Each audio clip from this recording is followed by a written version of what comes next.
દેશમાં સતત વધી રહેલી મોંઘવારી મુદ્દે કેન્દ્ર સરકાર પર તીવ્ર પ્રહાર કરતા ગુજરાત પ્રદેશ મહિલા કોંગ્રેસના પ્રમુખ શ્રી ગીતાબેન પટેલે જણાવ્યું હતું કે આજે સામાન્ય જનતાની સૌથી મોટી સમસ્યા મોંઘવારી છે, પરંતુ સરકાર આ મુદ્દે ગંભીર પગલાં લેવા નિષ્ફળ રહી છે અને આ મોંઘવારીના લીધે સીધી અસર ગૃહિણી પર પડે છે અને આવનારા સમયમાં જનતાના પ્રશ્નો થકી ઉગ્ર વિરોધ પ્રદર્શન કાર્યક્રમ કરીશું. ગુજરાતમાં ચારેય બાજુ સિલિન્ડર એલપીજી ગેસની મારામારી ચાલી રહી છે, ત્યારે આજ રોજ કોંગ્રેસ પ્રદેશ ગુજરાત પ્રદેશ પ્રમુખ એવા આપણે ગીતાબેન પટેલે મોહિમ ઉઠાવી છે. ખાસ આપણે એમની પાસે જાણવાનો પ્રયાસ કરીશું કે આ વિષયને લઈને ખાસ શું વાત કરશો. ગીતાબેન, તમે આજે એક પ્રેસ કોન્ફરન્સ કરી, શું વાત કરશો અને સિલિન્ડર માટે શું વાત કરી રહ્યા છો? આજે ગેસ સિલિન્ડરના અને કોમર્શિયલ સિલિન્ડરમાં ભાવ વધારો જે છેલ્લા અઠવાડિયાથી કેન્દ્ર સરકાર દ્વારા કરવામાં આવ્યો છે અને મોંઘવારી તો રોજિંદો પ્રશ્ન છે કે મોંઘવારી કૂદકે ને ભૂસકે વધી રહી છે. પેટ્રોલ ડીઝલના ભાવ વધી રહ્યા છે અને એમાં ઉપરથી આ રાંધણ ગેસના ભાવમાં 60 રૂપિયા જેવો વધારો અને કોમર્શિયલમાં 115 રૂપિયા જેવો વધારો થઈ ગયો છે. આ વધારાને લઈ અને આખા દેશની અંદર ગૃહિણીઓની માંગ ઉઠી છે કે ભાવ વધારો પાછો ખેંચવામાં આવે, કારણ કે આનાથી ગૃહિણીઓનું બજેટ ખોરવાઈ ગયું છે.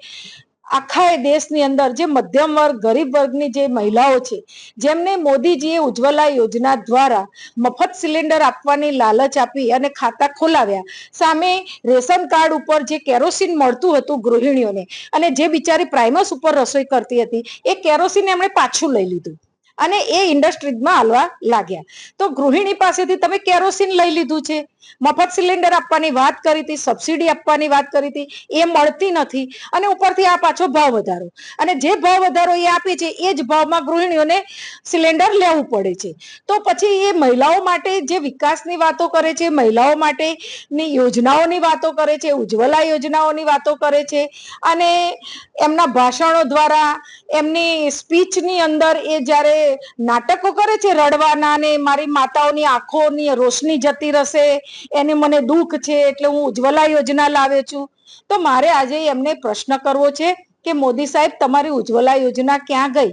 ગરીબ બહેનોના ઘરમાં ગેસ નથી અત્યારે, એમને ગેસના બાટલા અભરાઈએ ચડાવી દીધા છે, કેરોસીન મળતું નથી અને પાછી મહિલા ફરીને ચૂલા ઉપર રાંધવાના દિવસ આવી ગયા છે. આ ચૂલો મેં એટલા માટે જ મૂક્યો છે અને હું તમને એ જ બતાવવા માંગુ છું કે મોદીજી, તમે આ ગોળ ગોળ ફેરવવાની વાતો ના કરો.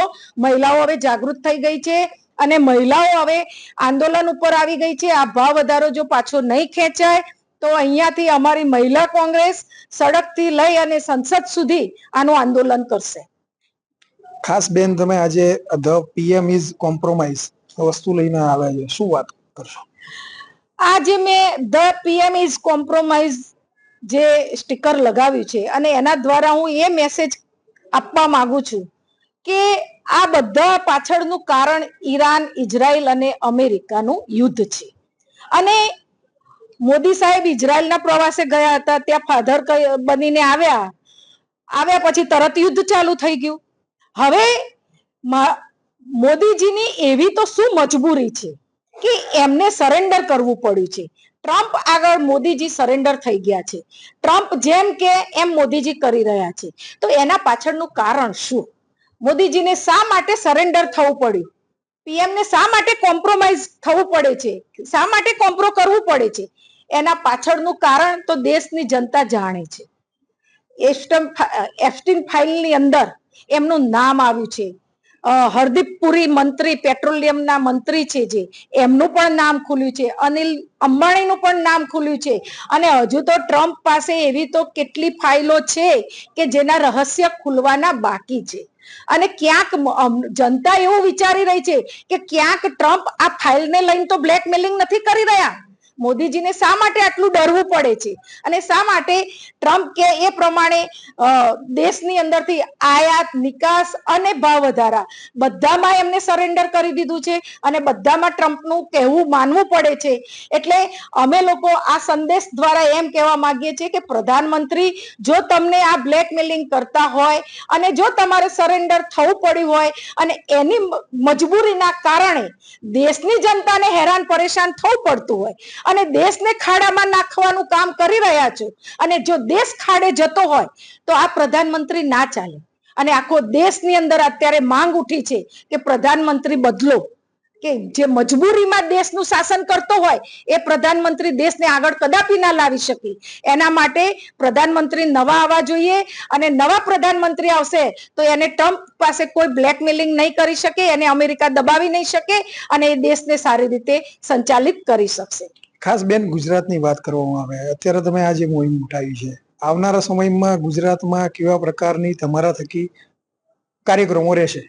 આવનારા સમયની અંદર આ ભાવ વધારાને લઈને, મોંઘવારીને લઈને અમારી મહિલા કોંગ્રેસની બહેનો અત્યારે અમદાવાદના શહેર પ્રમુખ છે જીલબેન શાહ દ્વારા દરેક વોર્ડની અંદર મોંઘવારીના પ્રોગ્રામ આપવાના છે.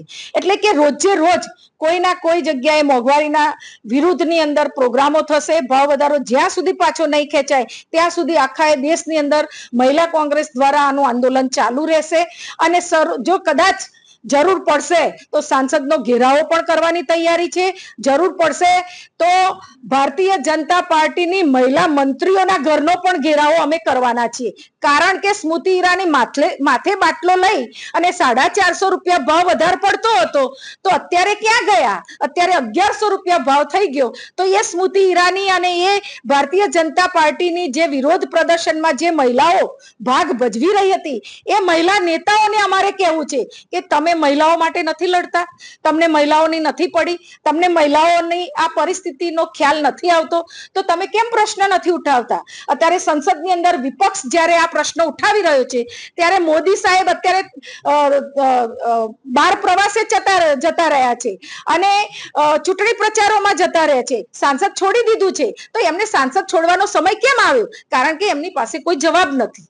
એટલે આ બધા જ ભાગ ભજવી રહ્યા છે. અને અમે ભારતીય જનતા પાર્ટીને તમારા દ્વારા, પ્રેસ મીડિયા દ્વારા કહેવા માંગીએ છીએ કે પ્રજાના પ્રશ્નો સૌના માટે હોય, ચાહે એ શાસક પક્ષ હોય કે વિપક્ષ હોય, દરેકે પ્રજાના પ્રશ્નો માટે લડવાનું હોય. અને જો પ્રજાના પ્રશ્નો માટે ના લડે તો એ નેતા કહેવાને લાયક નથી. અન્ય પણ કાર્યકર્તા આપણી સાથે જોડાયેલા છો, ખાસ બેન શું વાત કરશો આ મોહિમને લઈ? આજે દિવસે ને દિવસે કૂદકે ને ભૂસકે મોંઘવારી વધતી જાય છે અને દિવસે ને દિવસે દરેક વસ્તુઓમાં, ચીજ વસ્તુઓના, શાકભાજી છે, બાળકોની સ્કૂલની ફીઓ છે, દરેકમાં ભાવ વધારો થાય છે. અને એમાં પણ હમણાં છેલ્લા અઠવાડિયાથી ગેસના બાટલામાં પણ 60 રૂપિયાનો સીધો ભાવ વધારાઈ ગયો છે. તેલના ડબ્બા ઉપર પણ ભાવ વધારો આવી રહ્યો છે. તો ક્યાંક ને ક્યાંક દરેક ગૃહિણીને ઘર ચલાવવામાં તકલીફ પડી રહી છે અને મહિલાઓની કમર તૂટી રહી છે અને દરેક મોંઘવારી નો ભાર એ મહિલાને સહન કરવો પડે છે. માટે હું કહેવા માંગુ છું મીડિયાના માધ્યમથી કે આ ભાવ વધારો ટૂંક સમયમાં પાછો નહીં ખેંચાય તો દરેક મહિલાઓ અમે ભેગી થઈને રોડ ઉપર ઉતરીશું અને ઉગ્ર આંદોલનો કરીશું.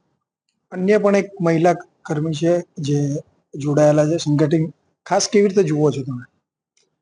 આજે મોંઘવારીએ માજા મૂકી છે તો એવું નથી કે સામાન્ય પરિવાર, ગરીબ પરિવારો, સામાન્ય પરિવારો, પણ ઉચ્ચ પરિવારોને પણ નડવા લાગી છે મોંઘવારી. કેમ કે જે પગાર ધોરણ છે, સ્તર છે, એ વધતું નથી અને મોંઘવારી આસમાને બધાના ભાવ પહોંચ્યા છે. તેલના ડબ્બામાં ભાવ વધારો, ગેસના બાટલામાં ભાવ વધારો, સીએનજીમાં ભાવ વધારો. જે રિક્ષા ડ્રાઈવરો હોય, આપણે ઓલા ઉબર કરીએ છીએ એમાં સીએનજી વપરાતો હોય, રિક્ષા ડ્રાઈવરો, એ તો અતિ ગરીબ લોકો હોય છે અથવા સામાન્ય હોય, ચલો આપણે માની લઈએ, પણ એ લોકોને પણ એના ભાવ વધારાને લીધે એમની કમાણી તો ઓછી જ થાય છે ને ભાવો આસમાને જાય છે. ગેસના ભાવ, ઘણા લોકો તો પોતાની રિક્ષાઓ નથી હોતી, ભાડાની ચલાવે છે. તો એ રિક્ષાનું ભાડું જે માલિકો એને ચૂકવવાનું, એમનું ઘર ચલાવવાનું, એમને પોતાના બાળકોને ભણાવવાના, તો કેવી રીતે આ બધું સામાન્ય પ્રજા કેવી રીતે કરી શકે એ એમને દેખાતું જ નથી મને લાગે છે. એ લોકોને બધું મોટા નેતાઓ થઈ ગયા છે, એમના ભથ્થા આવે છે, પ્રજા કેવી રીતે કરી શકે એ એમને દેખાતું જ નથી મને લાગે છે. એ લોકોને બધું મોટા નેતાઓ થઈ ગયા છે, એમના ભથ્થા આવે છે એમના ઘરોમાં, તો એ એમને જે એમણે ચૂંટીને મોકલ્યા છે એમની ચિંતા છોડી દીધી છે ને પોતાના ભથ્થા આવે છે એટલે એમને કોઈ ભાવ વધારા નડતા નથી. પણ સામાન્ય પ્રજા માટે હું કહેવા માંગુ છું કે આવો સામાન્ય પ્રજા માટે, ચલો પુરુષો નથી નીકળતા, પણ મહિલાઓ જ્યારે ગેસના બાટલા માટે સ્મૃતિજી નીકળી શકે છે તો આજે ડબલ કરતા વધારે ભાવ છે, તો કેમ બીજા બધા નેતા મહિલાઓ છે એ નીકળે? કેમ કે એકલા ગેસના બાટલાના જ મોંઘવારી નથી, બધી છે. એટલે બધી જનતાને મળીને ભાજપ શાસકોને ઘેરાવ કરવાનો અમારી તો તૈયારી છે જ. તો પ્રજા માટે આવો અને એ લોકોને બી સાથે લડે મોંઘવારી માટે. એમના વડાપ્રધાનને રજૂઆતો કરે કે ટેક્સમાં ઘટાડો કરે ને લોકોના કહેવાથી દેશ ચાલે એવું નથી. તમને ચૂંટીને મોકલ્યા છે કે તમે દેશ ચલાવો. તો તમારે જ્યારે નથી ચલાવી શકતા તમારે વહેલી તકે રાજીનામું આપવું જોઈએ. અન્ય એક મહિલા કર્મી છે, કેવી નજરે જોઈ રહ્યા છો તમે?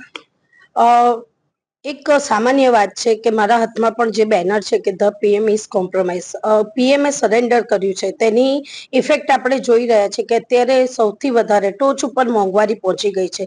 જ્યારે ભાજપના સીએમ હતા અહીંયા આગળ મોદીજી, ત્યારે મોદીજીએ કીધેલું કે બહેનો તમે એક પોસ્ટકાર્ડ લખજો, તમારી અમે જે પણ તકલીફ હશે તે દૂર કરીશું. આજે બનેવીની કમરો તોડી નાખી છે. તમે દેખતા હશો શિક્ષણ એટલું મોંઘું છે. શિક્ષણમાં સરકારી સ્કૂલો પહેલા ચાલતી હતી, ત્યાં પણ તે બંધ થઈ ગઈ છે અને તેમાં પ્રાઇવેટીકરણ થઈ ગયું છે.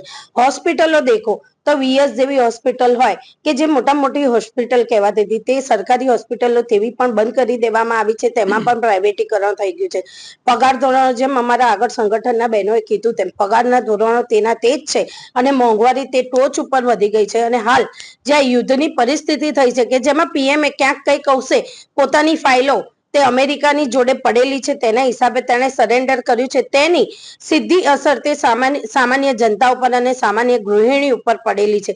તેથી મહિલા કોંગ્રેસ તરીકે અમદાવાદ શહેર મહિલા મોરચાની હું પ્રમુખ છું અને અમારી એક જ માંગ છે કે જલ્દીમાં જલ્દી આ ભાવ વધારો પાછો ખેંચાવો જોઈએ. એલપીજી ના પહેલા આપણે જોતા હશું કે ફોન ઉપર બોટલો બુક થઈ જતી હતી, તે બોટલો 15 દિવસમાં આવતી હતી, તે બરાબર હતું, પરંતુ અત્યારે ફોન લાગતા નથી. અત્યારે પબ્લિક આવી આકરી 41 ડિગ્રીની ગરમીમાં રોડો ઉપર તે ગૃહિણી તે બોટલો લઈ અને બેસવા મજબૂર બની છે, કારણ કે ફોન ઉપડતા નથી. તમે 15 દિવસની જગ્યાએ 25 દિવસ કરી દીધા છે અને 25 દિવસે બોટલ બુક થયા પછી 10 દિવસે તમારા ઘરે આવે. તો જે પરિવારમાં વધારે પરિવારના સભ્ય હોય ત્યાં તો 15 દિવસ જ બોટલ ચાલે છે. અને આ સરકાર, હું કાલની મીડિયાના માધ્યમથી જોઈ રહી છું કે આ સરકાર એમ કે છે કે સામાન્ય જનતા છે તેને આ બધી કોઈ અસર નહીં થાય, તો સીધી અસર દેખાય છે. કેમ ખોટું બોલવું પડે છે આ સરકારને? વારે વારે જુઠ્ઠું બોલવું, જોર જોરથી બોલવું અને જુઠ્ઠું બોલીને જ શાસનમાં આવું. આ સરકાર છે તે ક્યાંય કોઈ જગ્યાએ કોઈની જોડે ઉભી રહેવા તૈયાર નથી અને જુઠ્ઠાણું ફેલાવી અને કાયમ સત્તામાં આવી રહી છે. પરંતુ આ ફેરી આજે મોંઘવારી વધી છે તેમાં અમે એમને છોડીશું નહીં. અમે સંસદ સુધી જવું પડશે તો સડકથી સંસદ સુધી પ્રોગ્રામો આપીશું. તેમના મંત્રી બહેનો જે સ્મૃતિ ઈરાની માથે બાટલો લઈને ફરતા હતા તે પણ ગાયબ થયા છે. તેના પણ પોસ્ટરો અમદાવાદમાં પણ લાગશે, દિલ્હી પણ લાગશે, આખા ગુજરાતમાં અને ઓલ ઇન્ડિયામાં તેમના પોસ્ટરો લાગશે અને તેમના ઘરોના પણ મંત્રીઓના, સાંસદોના, તેમના સરકારની જે પણ બહેનો છે તેમના ઘરોના ઘેરાવા કરવા પડશે તો પણ કરીશું. પરંતુ આ મોંઘવારી અને આ જે ગેસના ભાવ ઇન્ક્રીઝ થયા છે તેનો ઘટાડો નહીં થાય ત્યાં સુધી અમે પગ વાળીને બેસીશું નહીં. તે તમારા મીડિયમના માધ્યમથી અમે કહેવા માંગીએ છીએ. ખાસ કરીને ઉગ્ર વિચાર આ લોકોના દેખાઈ રહ્યા છે સિલિન્ડરને, ખાસ કરીને ગુજરાતમાં. એટલે જોવાનો વિષય એ છે કે આવનારા સમયમાં મહિલા મોરચાના આપણા ગીતાબેન એ આવનારા સમયમાં રોડ ઉપર પણ દેખાશે અને આની કાર્યક્રમો અનેક જગ્યાએ થશે. જોતા રહો પ્રાઇમ 24 ન્યૂઝ. જીગર શાહ, અમદાવાદ.